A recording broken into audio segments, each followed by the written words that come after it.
Hello mga karelasyon.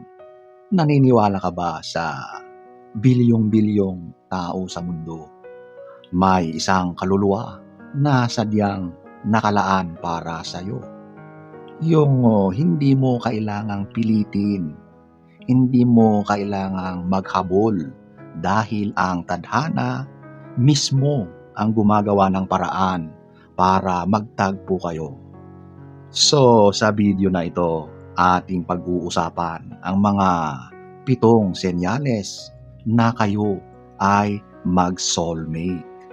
Kaya sa mga naghahanap ng gustong makasama habang buhay, eto na ang dapat nyong malaman. So, kung interesado ka, panoorin mo ito.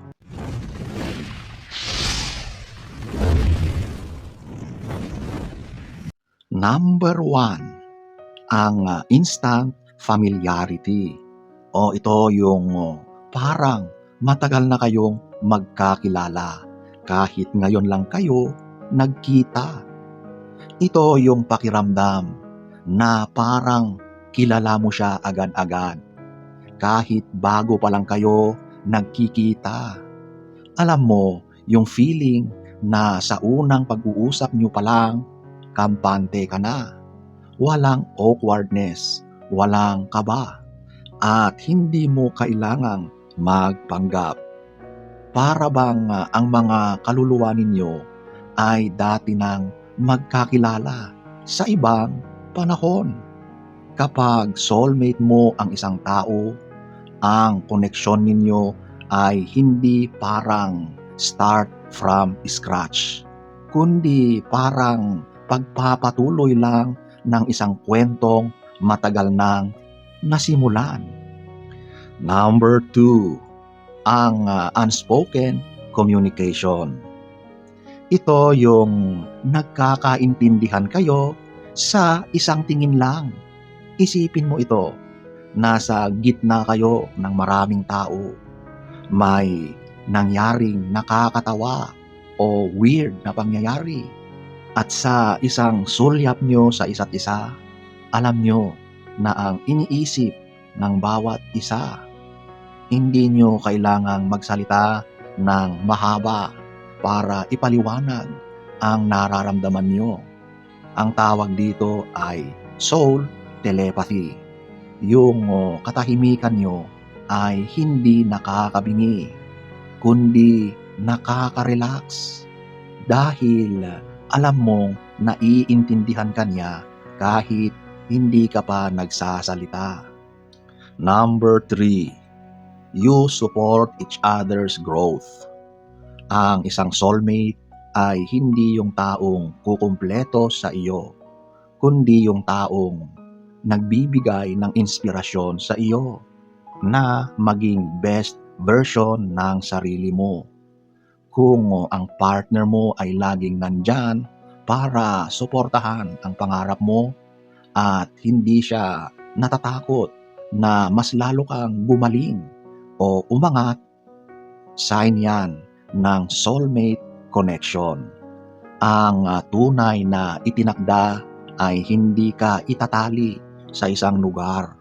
Bibigyan ka niya ng pakpak para lumipad habang hawak niya ang kamay mo. Number 4, ang safe haven feeling. Ito yung pakiramdam na siya ang tahanan mo sa gitna ng magulong mundo, sa mga stress sa trabaho, sa mga problema sa pamilya. Pagdating mo sa kanya, bigla kang kumakalma, nagiging kalmado ang pakiramdam. Kapag kasama mo siya, pakiramdam mo ay ligtas ka at protektado. Ang presence niya ay parang gamot sa pagod mong katawan at kaluluwa. Kung ang isang tao ay nagsisilbing pahingahan mo at hindi dagdag isipin, malaki ang chance na siya na ang nakalaan para sa iyo. Number 5, respecting your differences. Ito yung pagtanggap sa mga pagkakaiba ninyo ng may respeto. Ang soulmate ay hindi ibig sabihin na copy-paste mo lang siya. Maaring magkaiba kayo ng mga gusto o ugali, pero ang kaibahan ay hindi kayo pinag-aaway. Sa halip, ito ang nagpapakumpleto sa'yo. Tanggap niya ang mga kahinaan mo, ang mga flaws mo, ang mga weird na mga habits mo.